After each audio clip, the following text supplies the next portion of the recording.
Hello, everyone. Welcome to the Ice Cold Takes podcast. I am your host, Joey DeMeglio, and rookie camp is now underway for the Rangers, meaning we are even closer to the start of the regular season. Joining me today to talk about the prospects in camp is Statboy Steven, our resident guest on Ice Cold Takes. Steven, thanks for joining me. How are you? Yeah, happy to join always, of course. It's been a pretty cool summer. Yeah, pretty busy. Got married, so yeah, I'm looking forward to going back into the rhythm of watching the Rangers again and doing my prospect updates and maybe some interviews coming up. So this was definitely the busiest summer I've had in years. It sounds like it. Yeah, you're telling me you're flying back and forth everywhere between Netherlands, Yeah, Ireland, New York. yeah, yeah. Congratulations, Like by the way, again. so, I'm from the Netherlands, so my family still lives there. I now live in Ireland. My wife's from New York, so we travel back and forth just to see our family. Like what some people just do by getting on a subway or on a bus. It's a little bit more complicated when it involves like international travel, but no, it's been luckily all the restrictions are gone. It was 2 years of COVID with like no flights at all or very restricted flights, but things are back to normal. So yeah, I've been flying back and forth to the Netherlands a lot to spend time with my family again. That's Mhm. also that was also a lot of fun. Yeah, and well, I mean, you kept yourself busy. I'm on the other hand, actually I was kind of busy. I talked about it last week, but not too much going on in the off season after that first wave of free agency, like the first couple weeks. Once all the signing stopped, you had like the Carlson trade and the DeBrincat trade, but after that, it was like there wasn't really much going on. So now is like a good time to talk about hockey because training camp's about to start. Rookie camp is underway. We were just talking about how we wanted to have these scrimmages, the rookie scrimmages, broadcasted on either on MSG or on TV, wherever. Um, but turns out like it's got to be like a really small majority of people that are into like the prospects and stuff. Like our community on Twitter and stuff is very niche, is how I described it to Steven. Mhm. Yeah, Um, that knows about each and every single one of the prospects, everybody that the Rangers draft, whereas like a casual fan will, only hear about them when they first come up to the team, like when they first get called up. Like yeah, I remember that like when the Rangers, like when I first started watching the Rangers, there was kids that would get called up and I had no idea who they were until they were called up, until, Sam and Joe talked about them on the broadcast. But I guess there's just not enough of a demand for the scrimmages. I mean, even like a live showing of the practices would be cool. yeah. And it's that, but it's also the fact that the facility they use in Terrytown isn't set up with cameras. Now, it is a relatively new facility, so it's a choice that the Rangers made. Like, it was a decision to to not make the facility big enough to put cameras in there. It was a decision to not make it big enough to facilitate fans attending practice. I was in Seattle in January visiting friends, and we went to the Seattle Kraken practice facility. There's room for 500 fans to sit down and watch them practice. It's free admission. You don't have to buy tickets. You just walk in, you sit down, and you watch them during practice.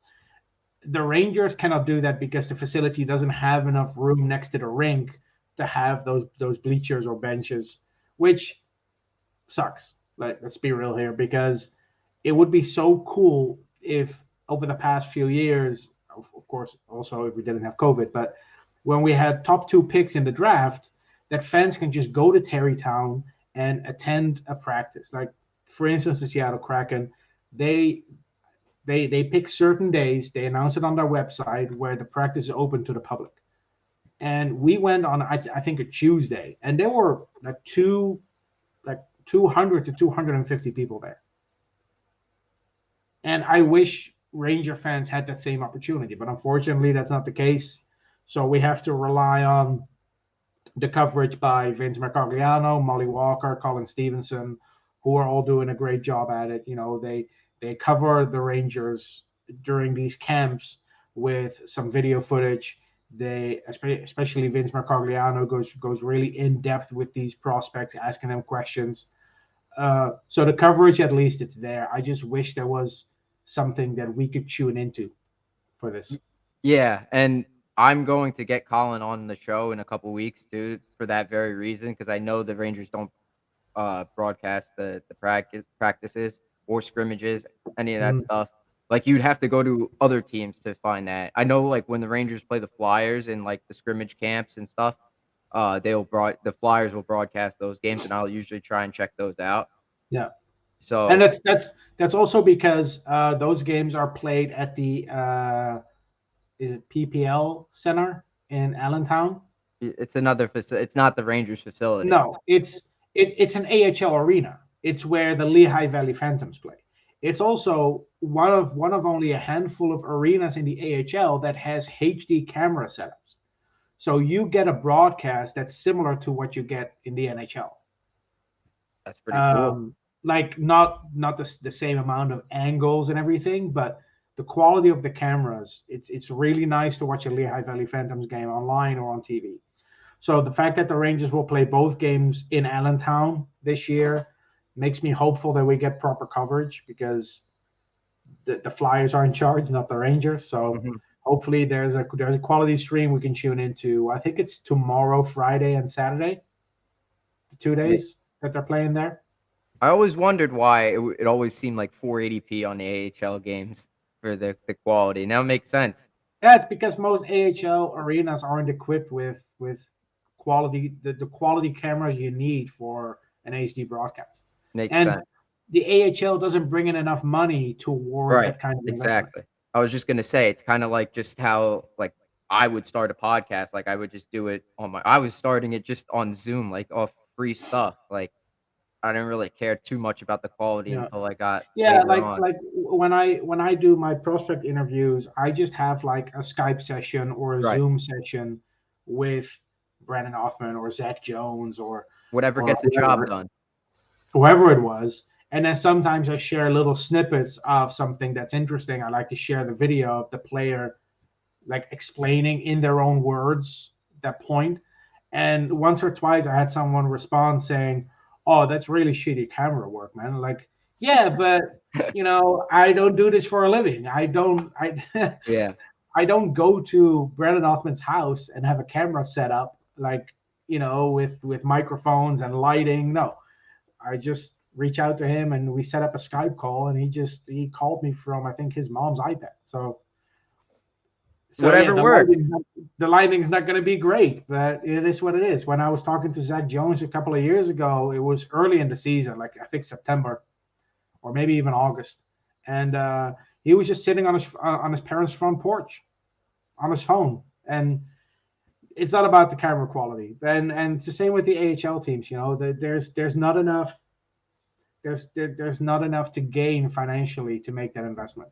Yeah, so long as you could actually watch it and stuff and it's not like piss poor, you know what I Yeah, mean? Like yeah. if you could actually see what's going on, then it's fine. It gets the like I said, it gets the job done. Yeah, and I You know? think I think there's definitely something NHL teams can do to improve that coverage. Like if NHL teams would like show their connections to AHL teams more. Like how often do you hear about the Hartford Wolfpack on the Rangers broadcast? Never. You just don't. Sometimes when a player scores for them, then it's brought up, but there's not like a dedicated segment on like a show on MSG where they go, all right, so this is the Hartford Wolfpack, and these are the players to play there. This is the head coach, and this is what we're gonna do. And honestly, it's probably because not enough people are interested in that kind of content. So Mhm. Mhm. Yeah.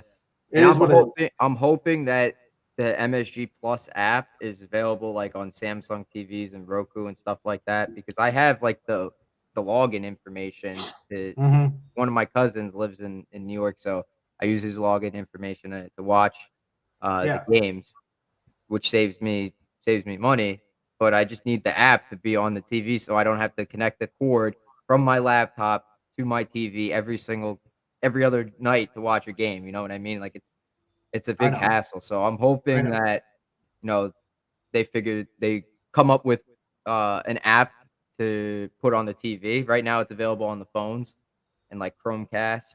I was talking to one of the representatives, and they're saying, like, they're working on it or they're trying to, get it on, like, TVs and stuff, so Yeah, see, like they're working on it means that it's not a priority yeah. because if it was a priority, it would have been done already because it's not that complicated. Yep. It's 2023, it's not 2009 anymore. Right. We're not talking about making apps for a brand new operating system.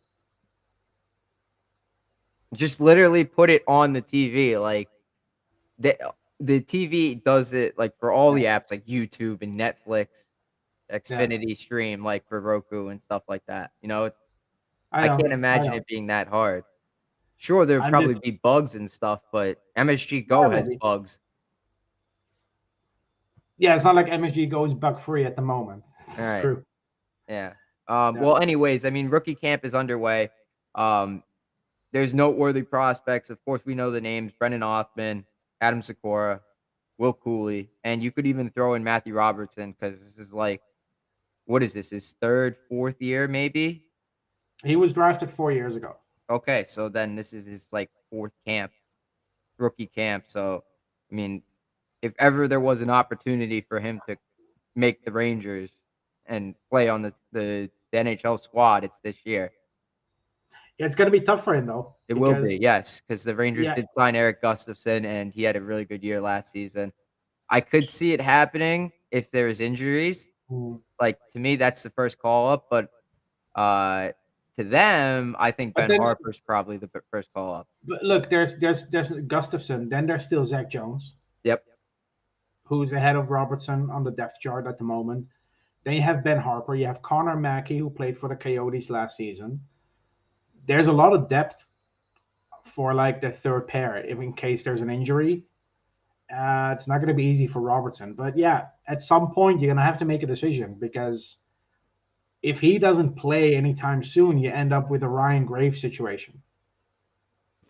Yeah, and don't wanna do that because Graves turned out pretty good, and they just never gave Yeah, him a chance. yeah.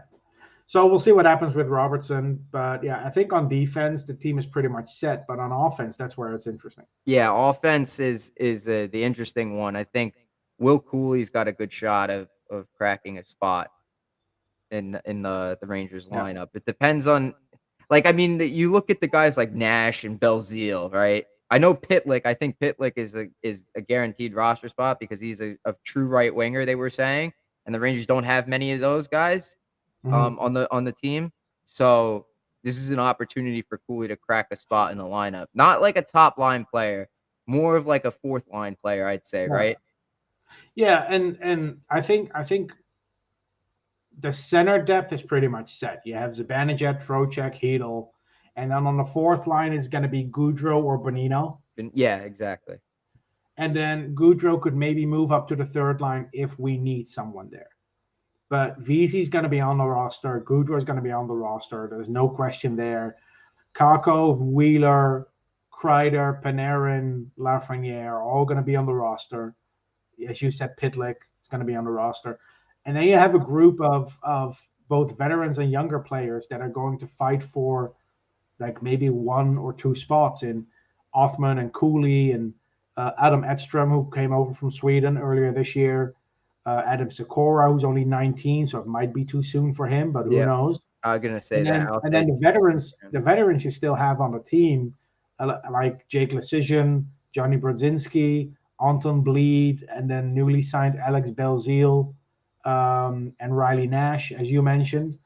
That's like 10 players that will be competing for spots, and there's only one, maybe two spots to give away. So it's going to be an interesting. It's going to be a really interesting camp once the rookies are done. I think the rookie camp ends on Tuesday, Okay. and then Brodzinski too, we're talking about, oh possibly. yeah, I thought I mentioned Brodzinski. Sorry if I missed him, but yeah, Brodzinski's in the conversation too with Anton Bleed and Jake Lecision Mhm. as like those veteran players, like the players that have already been around a couple of years, that are really good to have in the AHL. But if you need them as a call up for a couple of games in case of injury, those are guys that you can call up. And to me, the interesting comment with today was about Chris Drury, who said that they're going to try Othmann and Lafreniere on the right side in training camp. Yeah, let's talk a little bit about that because Yeah, like I said, the right wing depth chart is very thin. Uh, it's Kako and Wheeler and a whole lot of nothing after that. yeah, it's Kako, Wheeler, and then there's an open spot on the third line, and then there's Pitlick. Yep. So you're looking at either Lafreniere being the right wing on the second line and Wheeler being pushed down to the third, or Othmann playing on the right side with Wheeler getting a top six spot on Panarin's line. It would be Panarin, Trocheck, Wheeler, or Panarin, Hedel, Wheeler. And then your third line would have Othmann and Lafreniere on the wings. If that's the case, I prefer Trocheck on the third line to have some kind of experience and a defensive-minded Mhm. center there, and have Hedel with Panarin and Wheeler. But there are opportunities for players, yes. And hearing that the Rangers are willing to try both of those young kids on the right side is what we want to see. It's Yeah, exactly what we want to hear. Lafreniere on the right side, that's good that's a good sign, like, I kept talking over the summer when I was producing episodes, I kept mentioning, like, the start of last season, those, like, first 15 to 20 games when Lafreniere was playing on the right with Panarin. Those were the best games that he's played in the NHL, and Yeah, I would argue, um, so to see him get another opportunity during camp is, yeah. it's good to see for me, like, at least, I think that's Unfortunately, fun. the last two head coaches we've had are better suited as blackjack dealers because they love to shuffle so often. Yeah, Yeah, they exactly. just they can never stick with lines for an extended amount of time. And that was a problem with Quinn, and it was a problem with Galland. And Mhm. hopefully under Laviolette, that's a thing of the past, where if Lafreniere does get a shot on the second line, we give him a couple of weeks. Give him like 10, 15 games. And then, after that, look back and see, okay, is this what we want to do moving forward? Yeah, I hope Laviolette goes through with what he was saying in his introductory press conference about how the Lafreniere and Kako need to be given the Hmm. opportunity to have, Yeah. like, those extra shifts, let's just say. Yeah, Yeah, and if you look at Laviolette as a coach, he took the Flyers to a Stanley Cup final, and that was a team with a lot of young players, like 24 and younger, in James Van Riemsdyk, Claude Giroux, Jeff Carter, Mike Richards, Sean Couturier, Braden Shen. Some of those came after that Cup run, but he yeah, was still the coach when those younger guys came onto the scene. Then in Nashville, he did the same thing on defense with Yossi, Ellis, and Ekholm, and on offense with Fiala, Johansson, Forsberg, Arvidsson. Arvidsson. So he does have a track record of giving young players a chance. And I think what happened in Washington under Laviolette is more like an anomaly than an indicator of what he is as a coach. Because the young guys in Washington weren't really given a chance, but I'm of the opinion that their young guys aren't as talented as ours. Like Connor McMichael and who was the other guy? Hendrix Hendricks Lapierre. left. Yeah, They're decent prospects, but they're no Kako or Lafreniere. you're right. You're talking about the equivalent of a guy like maybe Henriksen or Korzak if they take a step. They're not surefire NHLers. It's not like those guys were kicking the door down and earned a spot on the NHL roster. Maybe in a couple of years, but they're not there yet.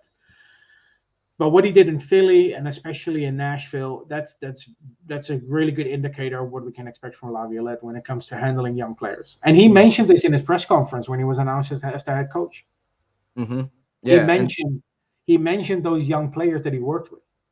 And what I like the most about this hiring with Laviolette is that the coaching staff is a coaching staff that Drury put together. It's not like you hire a head coach and then there's three assistants that are just following him around like puppies. Like with Gerard Gallant, he had the same three assistants everywhere he went. Same with Alain Vigneault, and same with most coaches.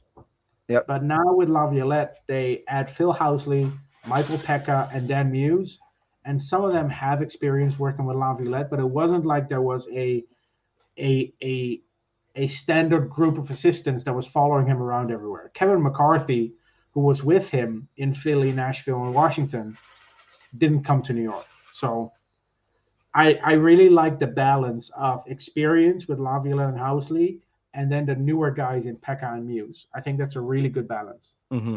And this is a good point here about Rasmus Sandin when he got traded from the Leafs to the Oh, Capitals. yeah, Rasmus Sandin led all deadline acquisitions in points as a Right. defenseman, Yeah, he killed it once he and he's like what made it to the 22. Capitals.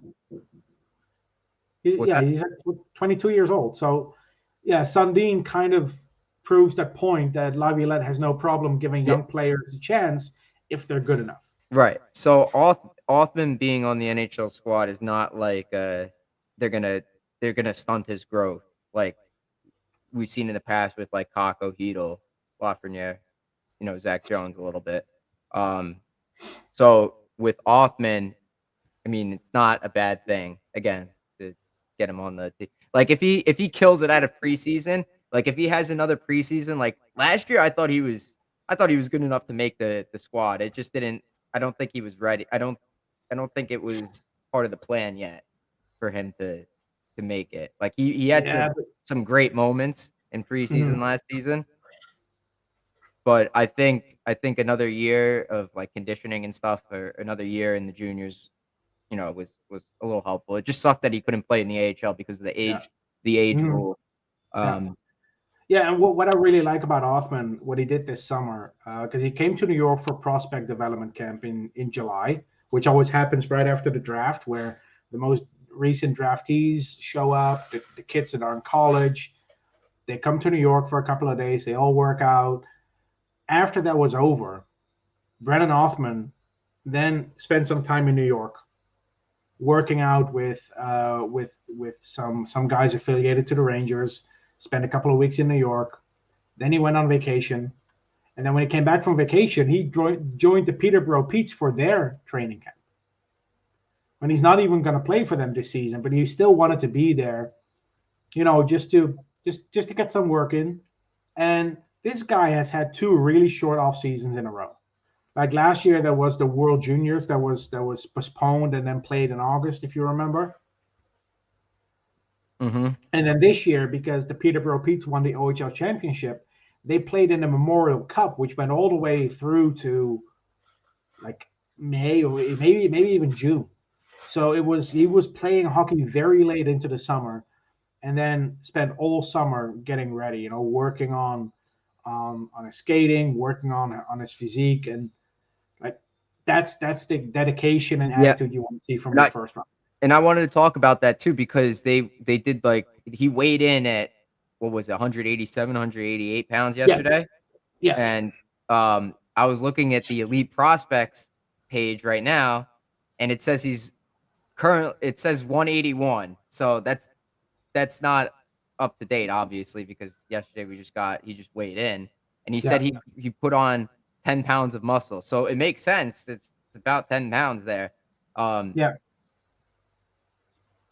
yeah. And for 6 foot forward. I mean, that's I think the 10 pound muscle is compared to last year, but or maybe it is over the summer. Who knows? The guy that the Canadians drafted, David Reinbacher, I think he added 15 pounds in just the last 3 months. Between the combine in June and this week, he added 15 pounds. wow. Whew, that's nuts. I thought like the 10 pounds was like just from like the off season. No, no, no, but it is still that's what you want from your first round pick. That's the kind of progression you want to see, not Right. just on the ice, but We also off the ice. we talked last week in the first episode back for Ice Cold Takes about how Kako in his first year, his rookie year, compared to his second year, how much his arms grew, right? Like when he first came to the NHL, he was really skinny, and then he put on like his arms were way Hmm. bigger. Um, Yeah. And then like Lafreniere, you really can't notice a difference. I wasn't gonna bring it up, but yes, Yeah. that's something Unfortunately, I like noticed as well. It's and look, I don't wanna blame Lafreniere for anything, but look, if you are an NHL player, if you are aware of the criticism, and you have a social media account, like, I'm not saying he has to do this, but he would make his life so much easier if he would have just uploaded one or two photos of him in the gym. It would have yeah. made his life so much easier. Yep. It would have killed so much of the criticism, you know? Yep. And like, he doesn't have to. I'm not saying he has to. I'm just saying it would have helped, like, the perception Mhm. of how he spends his off season. Because Or if he just didn't I think the post, only thing like, he him doing posted this on Instagram was him playing softball. right, if he just didn't post that, that probably would've made it easier too because, like, I don't know, I can't remember if Kako or Heedle, like, posted them in themselves in the gym, but I know there was video that surfaced of them, like, working out and stuff, like, in past off I seasons. think Heedle posted it himself. Yes. Okay, and then, like, I think it was last off season, like, Kako working in Finland on his slap shot, and it was, like, over 100 miles an hour, Yeah. which is pretty it was, like, 102, I think. I can't remember, but, um like, Yeah, I don't know if he posted and that. that was covered by, like, Finnish media, so it makes it Right. a little easier for that news to come out, of course. But yeah, look, I'm not saying Lafreniere is not working out. It's just that just one picture of him in the gym would have silenced so many of the critics, at least during the off season. Um, this is a good point too. Like, how come he needs to be, like, carried by line mates? I mean, like, I don't even look at it like that. I look at it as, like, you know, sometimes he shows up and sometimes he doesn't. Like, sometimes you notice him out there, and a lot of the time I've noticed a trend, like, at the start of the season, like, the start of last season or, Gallant's first year and the start of this past season, like, first couple games, it was like Lafreniere actually, no, I take that back about this past season, but first 2 years, it was like, "What is this guy doing?" Like, I don't notice him at all. His first 2 Yeah, years of his career. to me, the biggest difference between Kako and Lafreniere is that when Lafreniere is not scoring, you don't notice him at all. When Kako's not scoring, you still notice him on the ice because he still makes plays. He still takes the puck away from the opponents. He still skates it up the ice. He has possession of the puck. And Lafreniere is not noticeable away from the puck. Yep. That will be my biggest criticism of Lafreniere, and that's something he needs to work on. He needs to be better away from the puck, more noticeable. But look, the kid's only 21. I know there's a lot of pressure on him as the first overall pick, but hopefully it'll come. And what you were saying about Kako, that's the thing, like, he doesn't score that often. I mean, only 40 points last season, and, you noticed him a whole lot because he was Mm-hmm. drawing Yeah, penalties, tiring out defenders. I said it last week, but I'll say it yeah, again. No, it's yeah. And his takeaway numbers, I think in his second season especially, or in his third, his takeaway numbers were really high up on the list, like league wide. That's really noticeable. like I feel a legit breakout coming between for Kako and even Heedle too. Like I feel like Heedle's gonna up the goal score. Maybe not the assist numbers, but Mm. like the goal scoring. Like I think you could see him hit 25 again. Mm. Like he had Yeah, 20. What was it? Heedle reminds 23 me a lot last of Art. season. Yeah, Heedle reminds me a lot of Artem Anisimov, Yeah. who would go on a fucking tear for 10 games, where he'd score 7 goals and had 6 assists, and then he'd cool off for a month, where he'd have like 3 points in 20 games. Hmm. And with Heedle, if Heedle would be more consistent when he's on his game, we wouldn't have anything to complain about. Like, I'm not even complaining about Heedle. I think Heedle, for where he was drafted and how he's progressed, he's doing well. Yep. I But like him. like, his highs are really high. They're just not as frequent as you want them to be. If that makes sense. Yeah. Yes. I agree. I see what you're saying. Yeah, and I Yeah. like that he shoots too. Like he has Yeah. a very keen willingness to shoot, Hmm. and that's important because this is a team, once again, that's filled with a lot of passing Yeah. passers. The one thing I don't want to see ever again is the kid line. Yeah, I think that needs to I think they were great last season. There was the Rangers, like, best line, Yeah, but but if it does it for them to, improve, like, become better players in this league, they need to be separated. yeah, but Joey, if your best line is a line with 23-year-old I and know. younger kids that don't even hit 45 points each, you have a problem. Right. It's not that the kid line is amazing. It's that the other lines are just not good enough. Like, compared to each other, like, there were times where, the kid line just absolutely smoked everybody else, and they were the only ones scoring at even strength. Again, another Yeah, that's the issue. This is the issue that, hopefully Laviolette can fix. Because I looked at his teams, like, when he was with Nashville, he had very good 5v5 teams. Very mhm, good. yeah, Top 5 his Predators were in the top 5, at least in the first few years that he coached them. So, you give him a team with this amount of skill and talent, and like you said earlier, he's willing to work with young guys. Um, I think that you could make a significant improvement this year. They're counting on it because if they don't, they're just gonna end up in the same spot they did last year. yeah. And look, the improvement has to come from behind the bench because the improvement wasn't going to come on the ice with the lack of cap space the Rangers had. I think Drury did a really good job adding guys like Wheeler and Gustafson, especially at those cap hits of 825,000. But the improvements have to come from the coaching. And the players that we're going to rely on this season were already there last season. The personnel on the ice is not going to change that much.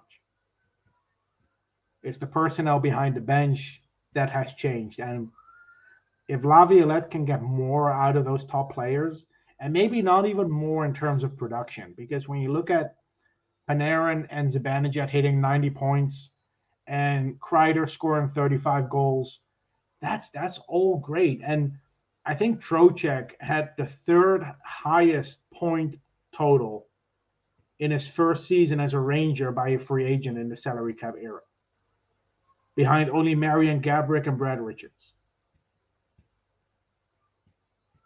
Not Panarin? And sorry, and Panarin, of course. Yeah. Yeah, So yeah. fourth. 4th, right. Um, sorry, I mean, yeah, it's because of my own language. So fourth highest in Dutch we say op drie now, which is like after three. So I mixed up the numbers there, but yeah, I think it's after Panarin, Gaborik, and Richards. Yeah, yeah. Okay, well, I mean, Trocheck, yeah, I but get what you're saying, yeah. Trocheck was really good. Like the personnel is there, the production was there. We just need to close it out.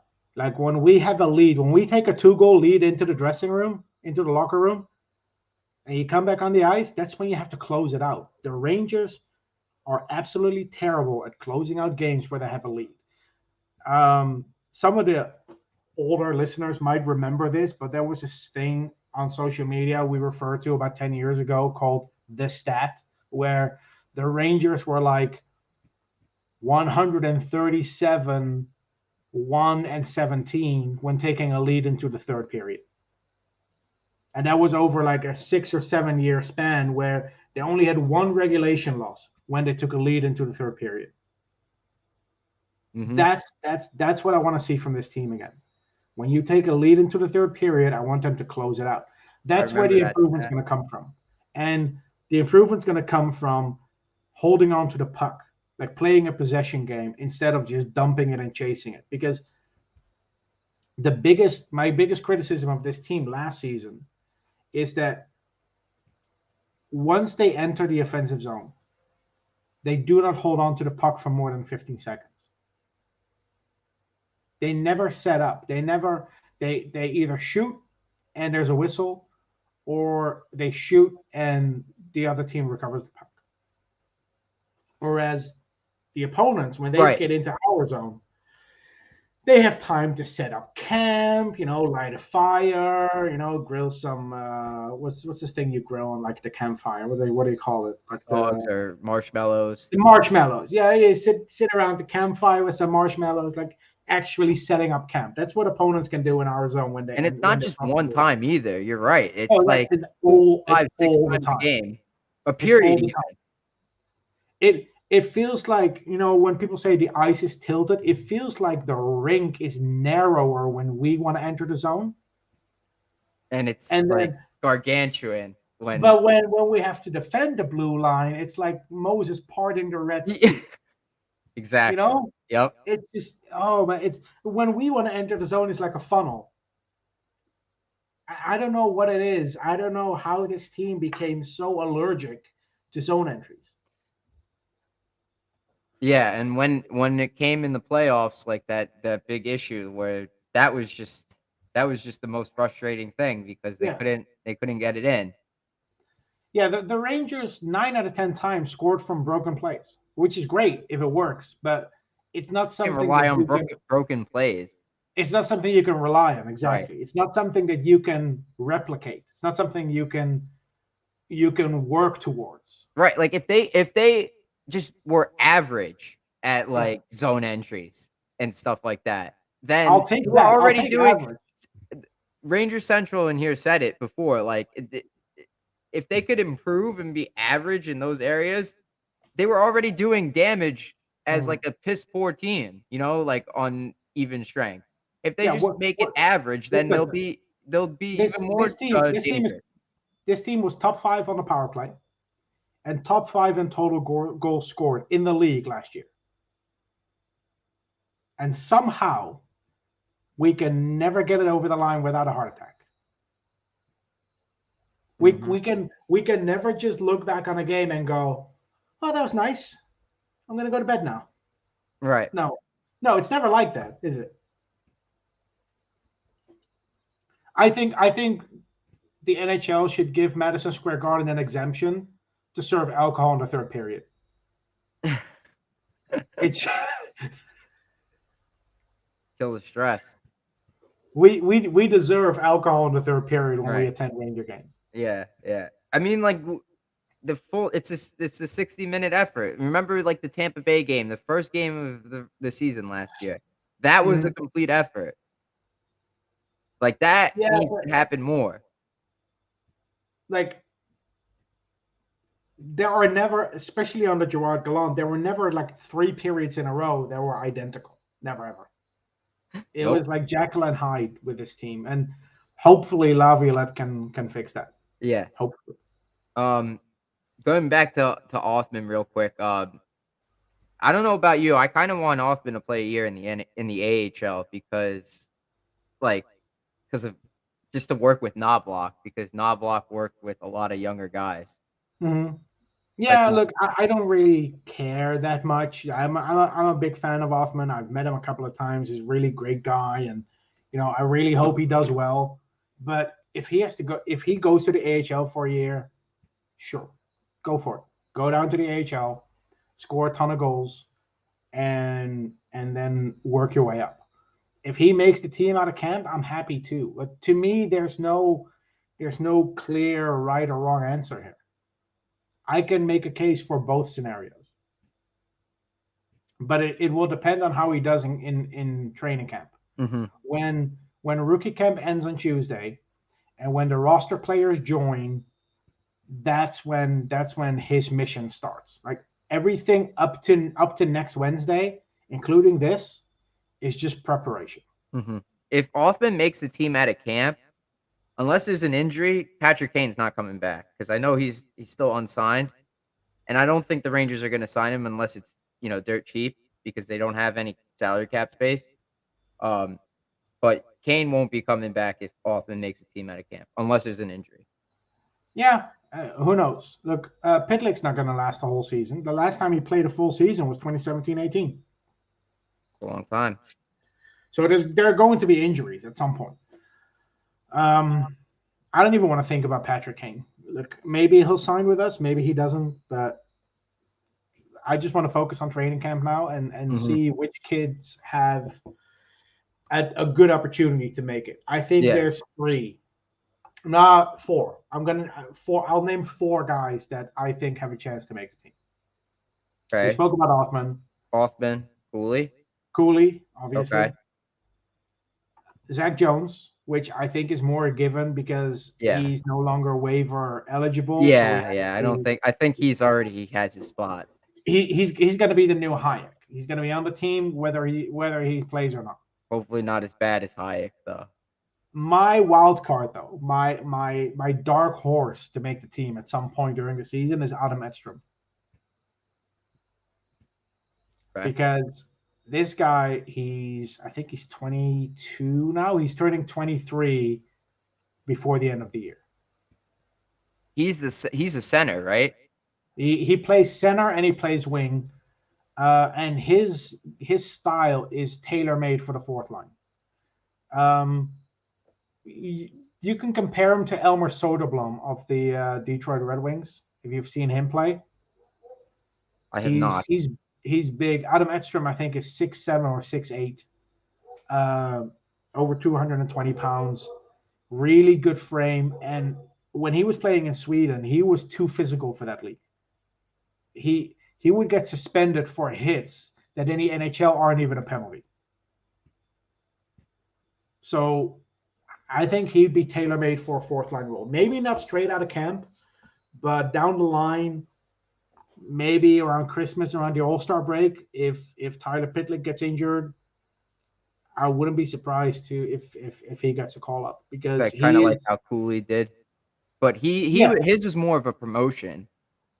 Like he earned it, and then yeah, and I think that was also around the time that Lecision was sent down. It was more like a swap between Lecision and Cooley. I thought Or was it? Lecision No, it was played Semi Blay. Semi Blay. Blay. Blay. Blay went to Hartford on a conditioning stint, and then Cooley was called up. I think that was. Yep. I think that was it. But yeah, we'll see. There, one final name I want to mention, and he's not even a Ranger prospect, is one of the invitees who I think is very intriguing.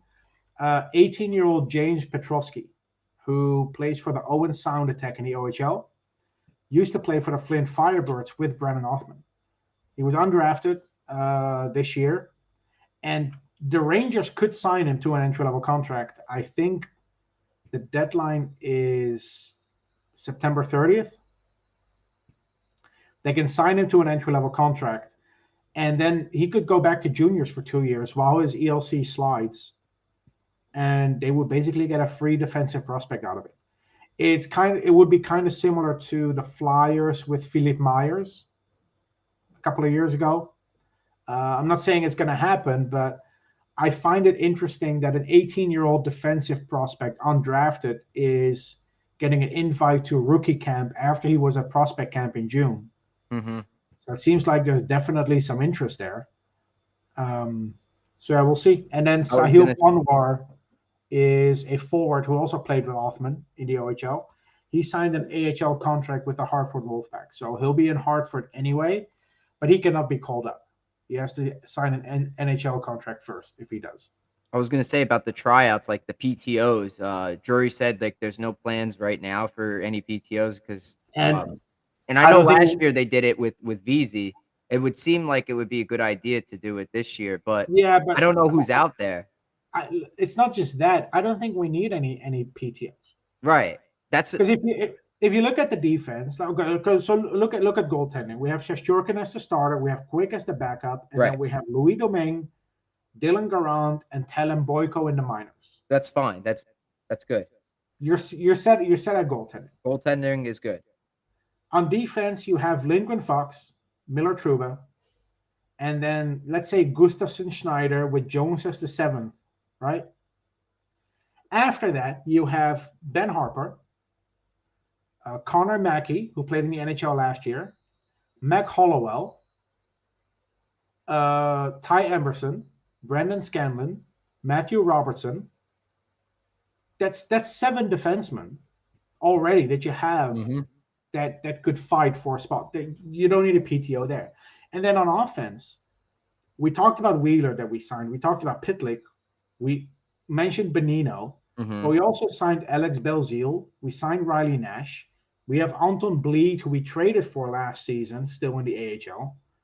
That's like 6, 7 players that doesn't even include our prospects. So I don't think the Rangers need a PTO. They don't have any need for a guy coming in on the PTO. They Hmm. already have the guys in house to Yep. fight for those spots. I agree. I agree. And I just saw some people like saying that they should sign some PTOs, and I don't know. yeah, I don't agree with that. I don't think but the Rangers need that. I look, think that I also think the Rangers are tough enough too. mhm, Like they don't need to get any tougher. Like Benino, Goudreau, Pitlick, VZ. VZ mhm. proved he was a damn good defensive player last year. Like he's Yeah, hard to yeah, play against. and but Jimmy Vesey earning a contract on a PTO last year is great, but it's also a very rare occurrence that happens. PTOs are like seventh round picks. Like more often than not, a PTO doesn't even sign a contract, and if they do, they're going to be in the minors. Unless it's Michael Haley.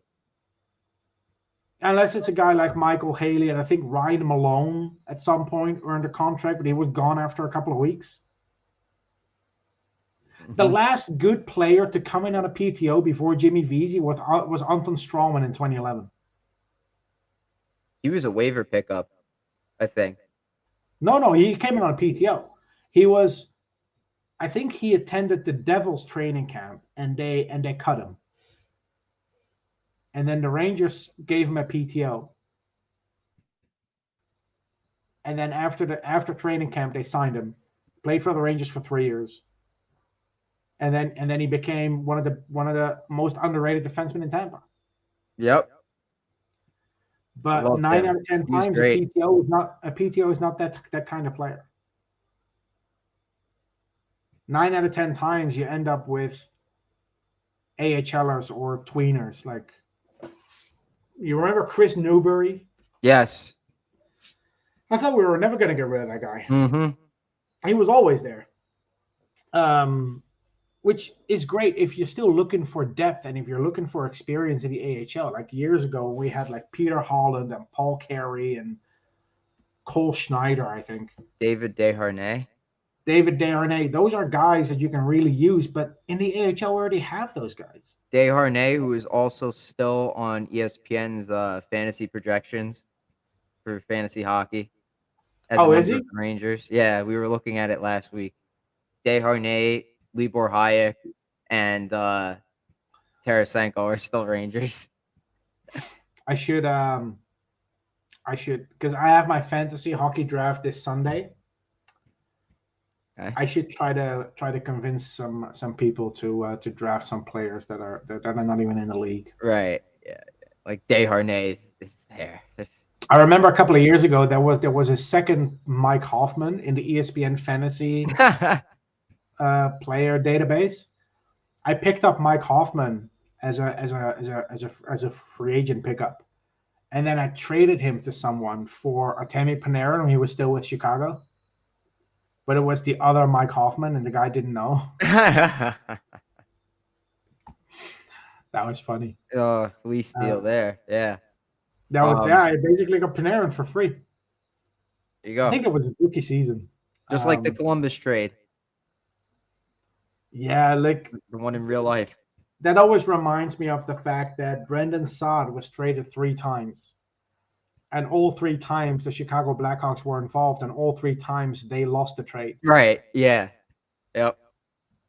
Because the first time they traded him to Columbus, and the best player they got back was Artem Anisimov, so they lost Yep. that trade. Mm-hmm.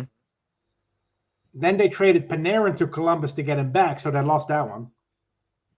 They lost that trade too. And then they traded Saad to Colorado for Nikita Zadorov. Zadorov. So again, they lost that trade too. That 3 Brendan Saad trades, and the Blackhawks lost every time. Crazy. Yeah. Well, we talked about the PTOs, Lafreniere and Othmann on the right side. You think the Rangers are tough enough this year? You think Drury added enough sandpaper to the mix Look, to I be able think to I find think the third line? physicality and I think the size was always there, but there was no cohesion, there was no structure. You cannot play a good game if there's no structure. And it's the same thing with pace. You can be the fastest player in the world. If you don't know what direction you're going to, then your pace is useless. It's like driving through like a strange city in a Ferrari, but you have to stop at every corner to check your GPS which direction you have to go. You're not going to go very fast if you don't know where to go. The structure is the interesting one. Like it's the left wing lock system that Laviolette employs, I believe. Yeah, I but it's would not just it's not just that. It's also set plays. There was a set play that Panarin used a lot in Columbus, where he would come down the left, cut inside, and then drop the puck back. And it worked under David Quinn because the players knew what to expect. Because as much as I criticize David Quinn, he was really good at analyzing the game, and the way he used the video footage in the video room with players, he was pretty good at that. Gerard Gallant wasn't. Gerard Gallant is a very no nonsense type of guy. He's just he doesn't believe in set plays, I think, because under Gallant for 2 years, those drop passes by Panarin were always intercepted. And why were they intercepted? Because the set plays were not practiced. The Panarin was still doing his set plays, but the other players weren't there to pick up the puck. That's just one example. And you see that with other players too.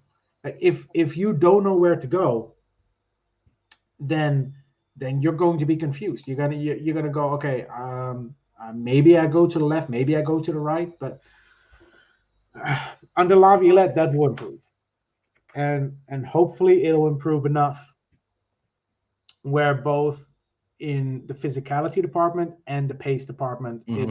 it will be a significant improvement.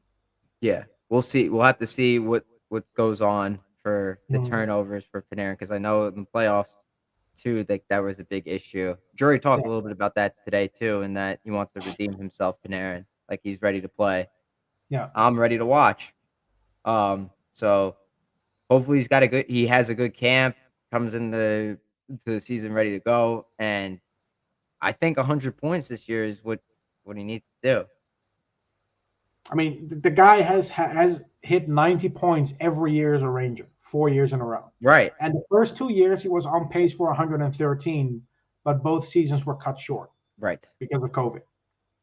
Yeah, in the second year he went back to Russia for Yeah, but that but period of even time then, too. that second season was only 56 games. Yep. So if there was no pandemic, Artemi Panarin would have become the first Ranger ever to have multiple 100-point seasons.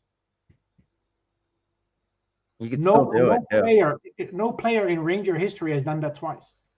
He could still do it too, like, and he only If you has 3, 4 look, years left on the deal. if you wanna if you wanna be depressed, you should look up, like, go to Hockey Reference, click on the Rangers, go to the franchise page, and then go to records and count how few players have hit 100 points. How few players have I'd rather not. hit 90. And then pick any other team that's been in the league for like 50 years, like expansion era and onward, and compare. It's depressing, man. This I'd team has been rather around. not do that. It's been 97 years, so 96 seasons because we lost a whole season in 04 or 05. 96 seasons, and not one player has hit 100 points twice. It's crazy. That, that I know that's One of the original 6 teams, and that hasn't happened. I guarantee you it's happened for all the other 5 teams. It's also sad that Kreider was only the fourth player to hit 50 goals.